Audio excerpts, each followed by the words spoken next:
Good morning, girls. How are you? I just wanted to get into our Bible story today, and today's a fun one. You've heard of it before. Do you remember the story about Joseph and he had a really nice coat?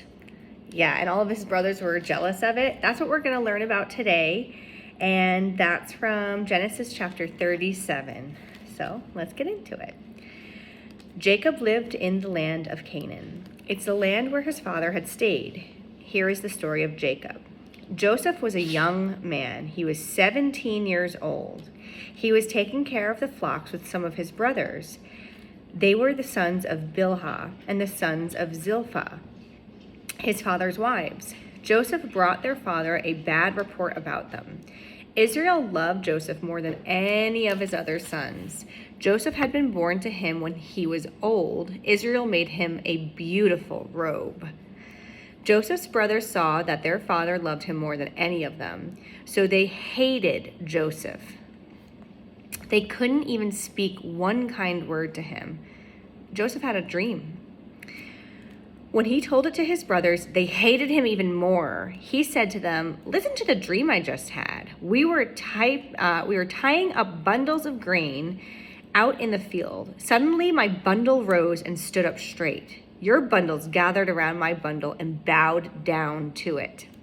His brothers said to him, "Do you plan to be a king over us? Will you really rule us?" So they hated him even more because of his dream. They didn't like what he had said.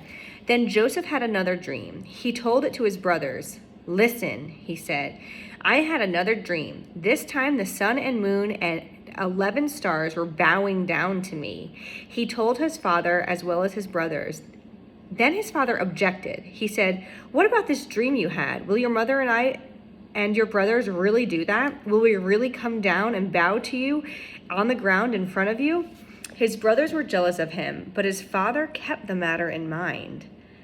See, the father favored Joseph, and then Joseph did not make matters better, because not only did he have this coat that he wore that his dad had made for him that was so special, but he kept bragging about these dreams that he was having of people praising him and bowing down to him. That doesn't help anything, does it? Let's continue. Joseph's brothers do something pretty naughty. So here we go.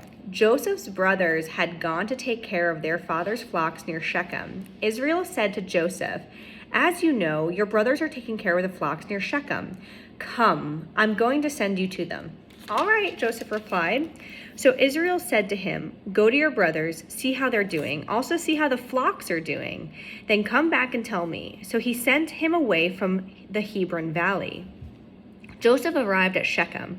A man found him wandering around the fields. He asked Joseph, "What are you looking for?" He replied, "I'm looking for my brothers. Can you tell me where they are taking care of their flocks?"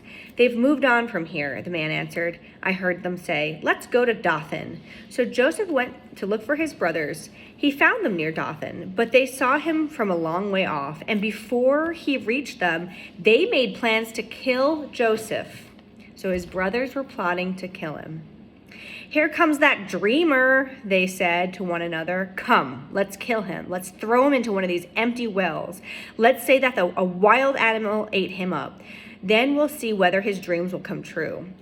Reuben heard them. He tried to save Joseph from them. "Let's not take his life," he said. "Let's not spill any blood.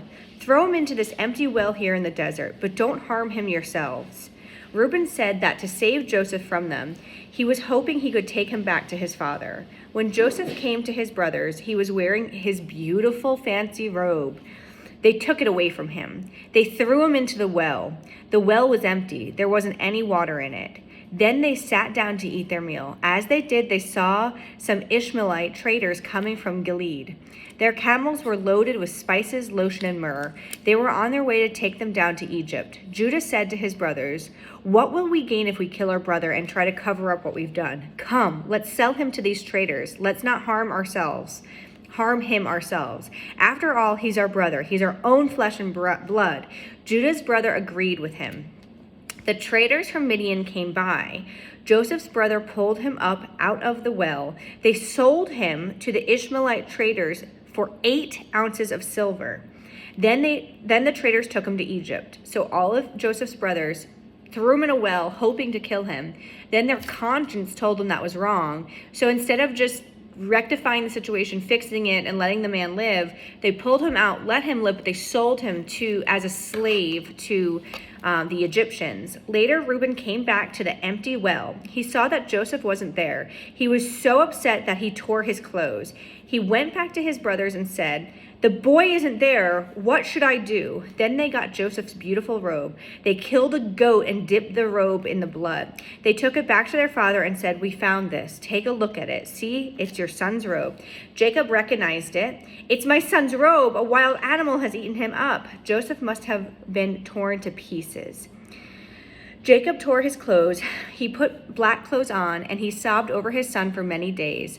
All of Jacob's other sons and daughters came to comfort him, but they weren't able to. He said, "I'll be full of sorrow when I go down to the grave to be with my son." So Joseph's father sobbed over him. But the traders from Midian sold Joseph to Potiphar in Egypt. Potiphar was one of Pharaoh's officials. He was the captain of the palace guard.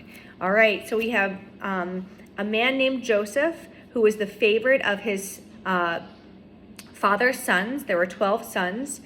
And he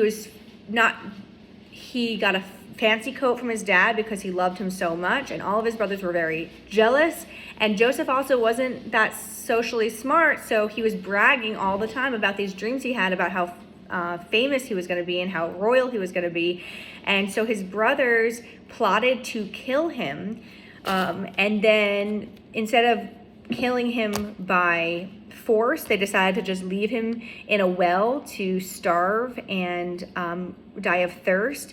Their conscience was pricked in their heart, so they got him out of there and they sold him to the Egyptians to be a slave. And then they faked his death, so they took his fancy jacket, covered it in blood from a lamb, and then brought it to their dad, who could not be comforted because he was so upset. And did you know why Joseph is important? Joseph saved his family from a famine. He brought them to live in the great country of Egypt. When Joseph was young, his brothers did not treat him fairly, but God helped him become powerful in Egypt. So we're going to learn about that very, very shortly. So there you go. It's really important that Joseph was purchased by Potiphar, who was one of Pharaoh's officials, because that sets him up to continue this lineage and salvation story. So, love you girls. Bye.